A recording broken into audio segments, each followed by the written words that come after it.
Hey everyone, welcome back to the channel. Thank you so much for joining me again today. If you're new here, we explore the most dramatic, tragic, and fascinating stories from history. And today's story is one of the darkest and most haunting survival tales ever told. We're diving into the chilling tragedy of the Donner Party, a desperate journey west that turned into a nightmare in the snowy Sierra Nevada. So grab a seat and let's step back into the winter of 1846.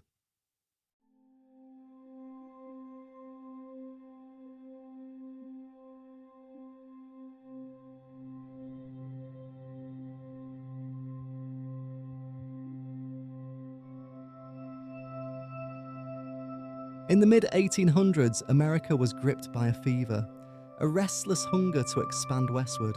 Newspapers and handbills painted California as a land of endless opportunity, with fertile valleys, mild weather, and gold just waiting to be found in the rivers and hills. For struggling farmers in the Midwest, for tradesmen scraping by in crowded towns, and for families who dreamed of a better life for their children, the call of the West was irresistible. It was a time before railroads stitched the country together. The only way to California was by ship, an expensive, months-long voyage around South America, or by covered wagon, a grueling trek of more than 2,000 miles across plains, deserts, and mountains. Thousands chose the land route, braving disease, hostile terrain, and the ever-present risk of starvation. In the spring of 1846, two families, the Donners and the Reeds, were among those who set their sights on California.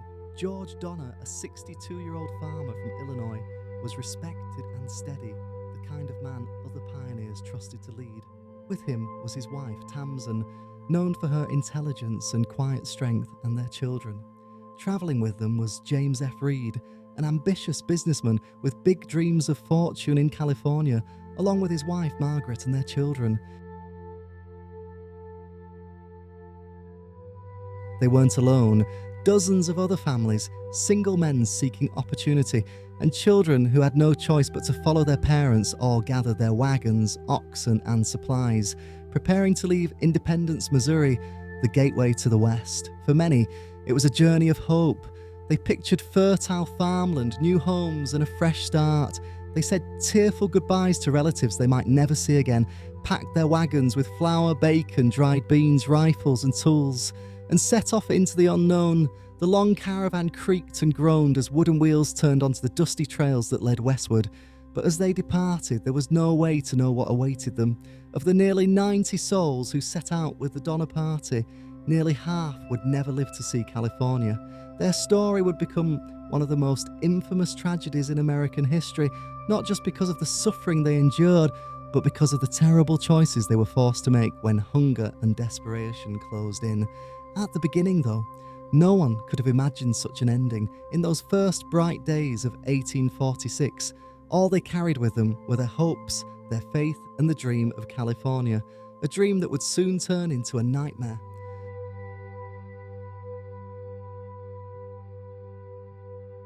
The wagons of the Donner and Reed families rolled out of Independence in mid-May 1846, joining hundreds of other pioneers travelling west that season. At first, the days were long but manageable. The trail cut across rolling prairies dotted with wildflowers, and the wagons creaked in unison as oxen plodded steadily westward. Children ran ahead to chase grasshoppers or pick prairie blooms, their laughter carrying over the fields. Every evening, the pioneers formed their wagons into a circle, creating a rough corral where the animals could be kept safe from wandering off. Fires were lit, and the smell of bacon, beans, and cornbread filled the air as families shared meals beneath the wide sky. Songs and prayers ended the nights. Spirits were high. The men walked beside the wagons, rifles at the ready in case of wolves or coyotes, while the women tended to cooking, sewing, and keeping the children close. Each wagon was not just a vehicle, it was a family's entire world, packed tight with barrels of flour, salted pork, dried fruit, coffee, tea, and precious keepsakes from home. But soon, the hardships of the trail began to show. Roads became muddy after rains, turning each day into a slog of pushing and pulling. Wagons broke down, axles snapped, oxen fell sick or died from exhaustion. Cholera, a dreaded disease of the emigrant trails, claimed victims in other wagon trains travelling nearby. The Donner and Reed families pressed on, but tensions sometimes flared. James Reed, ambitious and headstrong, clashed with others over leadership decisions. George Donner, older but steady, preferred compromise, smoothing over arguments when they rose. By late June, the company had reached Fort Laramie, a crucial resupply point in present-day Wyoming. Here, they rested, repaired wagons, and exchanged news with other travellers. It was also here that they first heard whispers of a shortcut, a new route to California that promised to save weeks of travel. The route was described by a recent emigrant guidebook written by Lansford Hastings, a young promoter who claimed to have found an easier passage across the Rockies and the Great Basin. Hastings called it the Hastings Cutoff, and his words painted it as a bold but rewarding gamble, a trail that could get pioneers to California faster, ahead of the winter snows. It was tempting, dangerously tempting. Time was everything on the emigrant trail. To reach the Sierra Nevada mountains too late in the year meant risking snow that could trap wagons until spring. Saving 2 or 3 weeks could mean the difference between success and disaster. At Fort Laramie, friends and fellow travellers urged caution. The Hastings Cutoff was untested, they warned, and no large wagon train had taken it before. The traditional trail, though longer, was known and relatively safe, but ambition clouded judgment. For James Reed, eager to reach California quickly and stake his claim in business and society, the shortcut seemed irresistible. George Donner, respected by many in the party, agreed to follow Reed's lead. And so, in July, the group that would soon be known to history as the Donner Party made their fateful choice. They would take the Hastings Cutoff. It was a decision that would doom them. For now, though, they marched westward with the same mixture of hope and determination that had carried them this far. The endless plains stretched out ahead, the towering Rockies shimmered on the horizon, and California seemed just within reach. But with each step west, their margin for error grew smaller. The gamble had been made, and the wilderness was about to test them. In late July 1846, the Donner Party reached Little Sandy River near present-day Wyoming. Here, the Oregon Trail split. Most emigrants followed the well-worn northern path, long but proven, but the Donners, the Reeds, and a handful of other families veered south, lured by the promise of Hastings' shortcut. The Hastings Cutoff looked promising on paper: cross the Wasatch Mountains, traverse the Great Salt Lake Desert, and reconnect with the California Trail on the other side.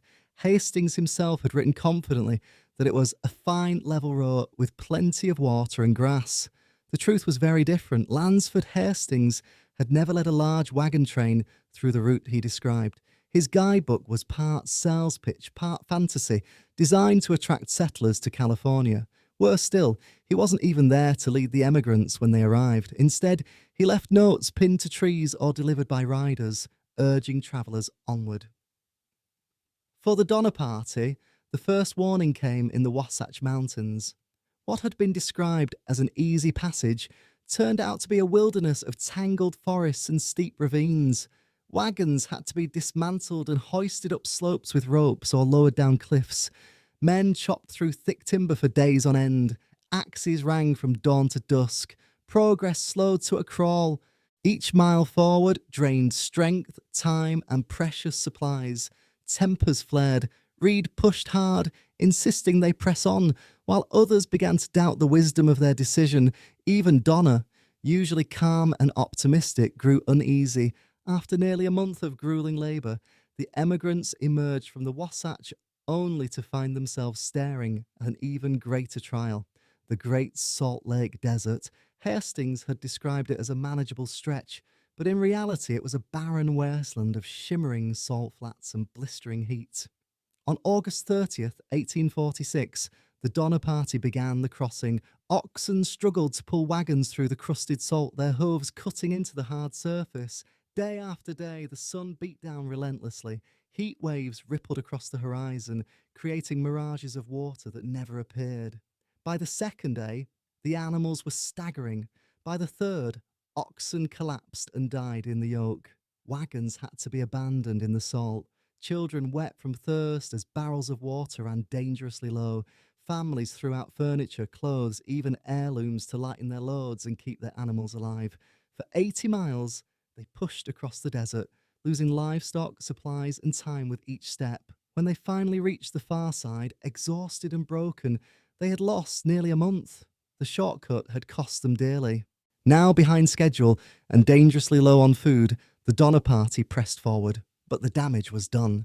They had entered the most perilous part of the trail, with less strength, fewer resources, and far too little time before winter. The mountains ahead would not forgive delays. By September 1846, the Donner Party had rejoined the main trail west of the Salt Desert, but the cost of the Hastings Cutoff was becoming painfully clear.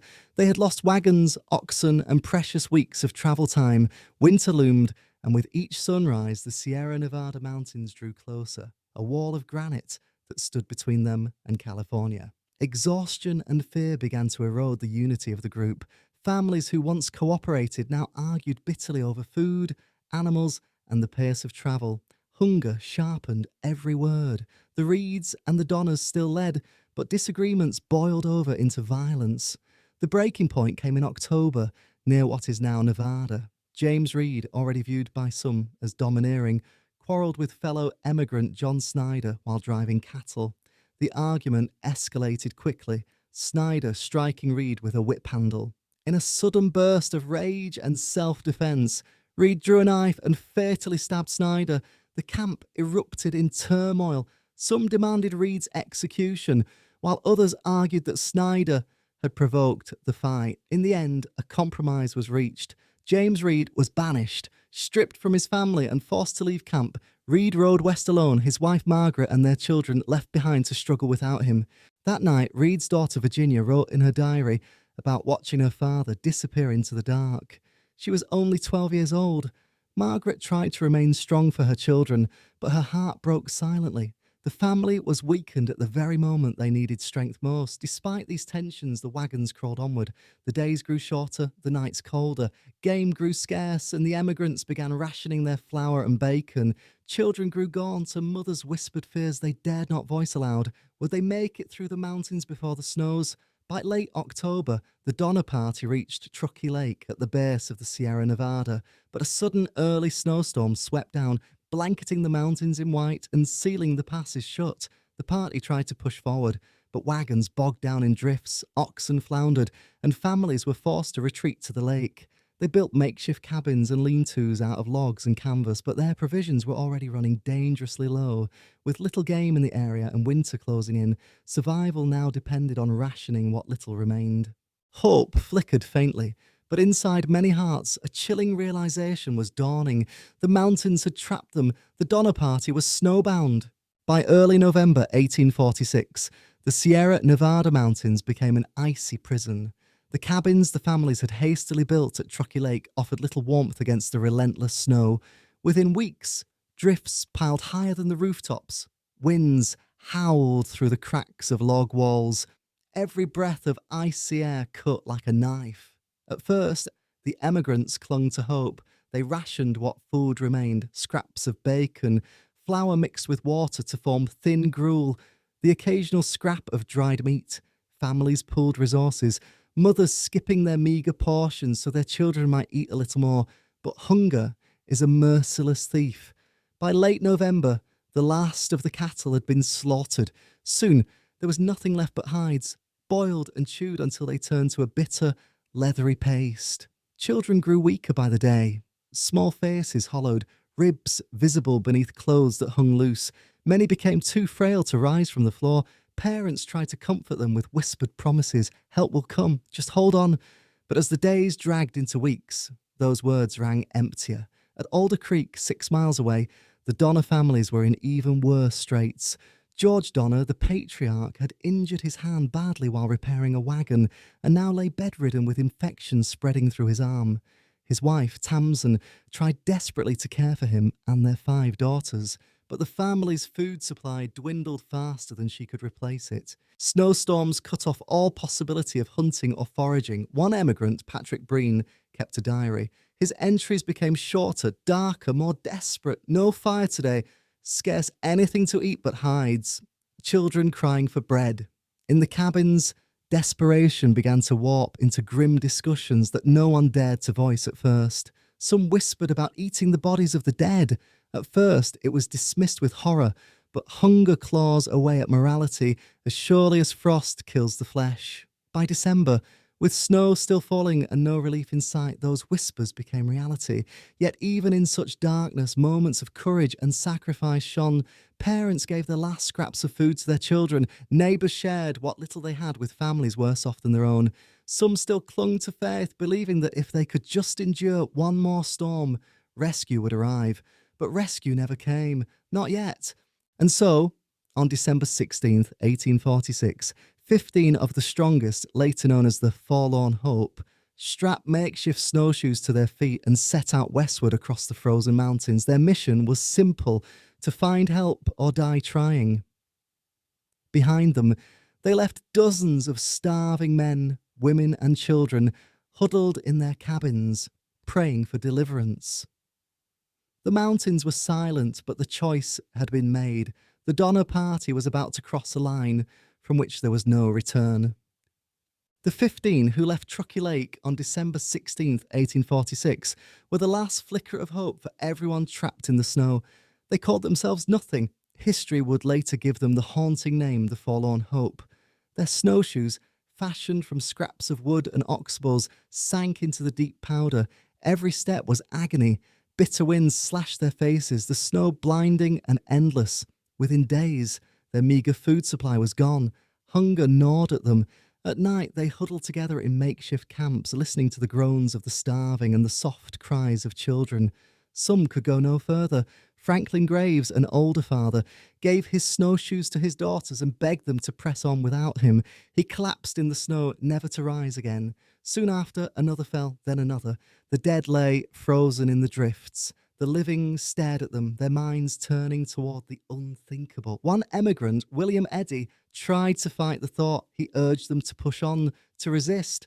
But desperation is stronger than will. One night, after days without food, the group made their decision. With trembling hands, they cut strips of frozen flesh from the bodies of their dead companions. They cooked the meat over a small fire, the smoke rising into the icy air. No one spoke, no one dared look one another in the eyes. Survival had stripped away every layer of civilization.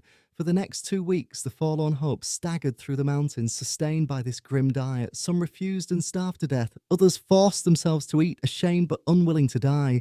They endured blizzards, frostbite, and the weight of guilt heavier than the snow upon their shoulders. At last, after 33 days in the wilderness, the survivors stumbled into a settlement in California. Hollow-eyed and skeletal, they told their rescuers of the dozens still trapped in the mountains. Their nightmare journey was not in vain. They had found help, but the rescue would come too late for many left behind. News of the survivors' arrival spread quickly through California. Word reached John Sutter's fort and nearby settlements. Dozens of men, women, and children were still stranded in the Sierra Nevada. The race was on to save them, if they could be saved at all. In February 1847, the first rescue party, later called the First Relief, set out into the mountains. They carried blankets, food and medicine, but the journey was brutal. The snow was still deep, the wind cutting, and the trail to Truckee Lake was nearly impassable. When they finally reached the cabins, silence greeted them. The snow had nearly buried the structures. Inside, gaunt figures stirred. Mothers too weak to stand, children with hollow eyes, fathers clinging to life by sheer will. The rescuers could scarcely believe what they saw. Human beings, reduced to shadows, but worse still was the evidence of what had been keeping some alive. Bones boiled clean in pots, strips of human flesh drying by the fire. The rescuers had known starvation awaited them, but not this. One woman, gaunt and trembling, begged the rescuers not to judge. "We did what we had to," she whispered, and in that moment the rescuers understood. The First Relief gathered as many as they could and began the long march out. Some children, too weak to move, were carried on the rescuers' backs. Others begged to go, but had to be left behind until another party could come. It was heartbreaking. To save some meant abandoning others for just a little longer. More rescue groups followed in waves. The second, third, and fourth reliefs. Each arrived to find fewer survivors and more gruesome evidence of what desperation had forced upon the emigrants. At Alder Creek, where the Donner families had camped separately, the rescuers found George Donner dying of infection. His wife, Tamsen, had refused to abandon him. She urged her children to go with the rescuers, but chose to stay behind with her husband, even though she surely knew what that meant. By April, when the last relief party arrived, the snows had begun to melt. What they found was a ghost camp, bones scattered, half buried in the mud. The survivors, those few still clinging to life, were emaciated but alive. Of the nearly 90 pioneers who had set out with the Donner Party, fewer than 50 survived. Most of the dead had perished from starvation, cold, or disease, but many had become victims of the unspeakable, consumed by those who lived. The rescuers carried the survivors down from the mountains. For them, the ordeal was over, but the story of what had happened there would haunt America forever. When the survivors emerged from the Sierra Nevada, the world they returned to was not the same one they had left behind. They were alive, yes, but their survival carried a weight that few could understand. Children who had watched their parents die now clung to strangers who had saved them. Mothers carried the scars of having chosen which child to send with rescuers and which to leave behind for another chance. Husbands and wives reunited with loved ones only to learn that entire branches of their families had been wiped out. The public was horrified when the first reports reached the newspapers. Tales of cannibalism spread like wildfire. The Donner Party was painted in some accounts as a pack of savages willing to turn on their own. Yet the rescuers, the men who had stood inside those cabins and seen the truth firsthand, defended them. "Judge not, lest you stand in their shoes," one wrote, for in those mountains it had been a choice between unthinkable horror and certain death. Still, the survivors bore the mark of shame. Some refused to ever speak of it again. Children grew up with whispers trailing them.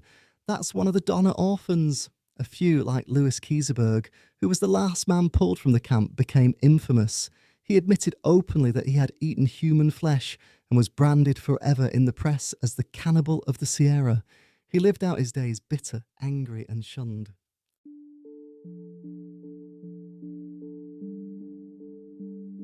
And yet, for all its tragedy, the Donner Party became a cautionary tale for the entire nation. Their story spread along wagon trails, told around campfires to new emigrants.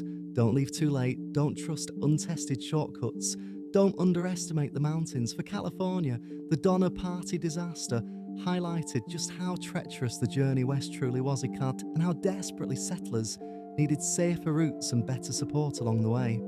In time, it influenced both how emigrants prepared for the overland trek and how communities established aid stations along dangerous stretches.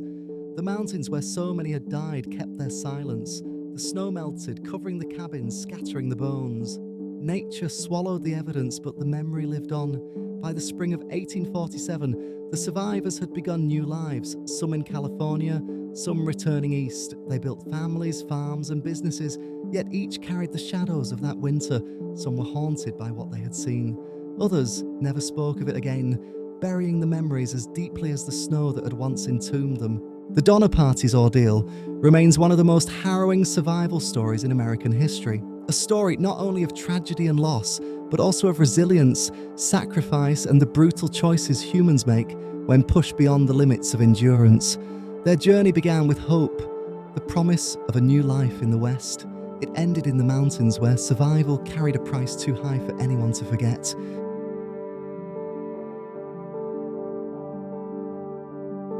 And that was the tragic story of the Donner Party, a tale of hope, hardship, and the terrible price of survival. Thank you so much for watching. I truly appreciate you spending your time with me. If you enjoyed this story, don't forget to like, subscribe, and hit that notification bell so you never miss our next journey into history's hidden corners. And speaking of next time, join me next Friday when we'll be exploring another unforgettable story, the sinking of the Titanic, 1912. Not just the iceberg, but the personal stories of heroism and heartbreak you may never have heard before. Trust me, you won't want to miss it. Until then, take care, and I'll see you in the next one.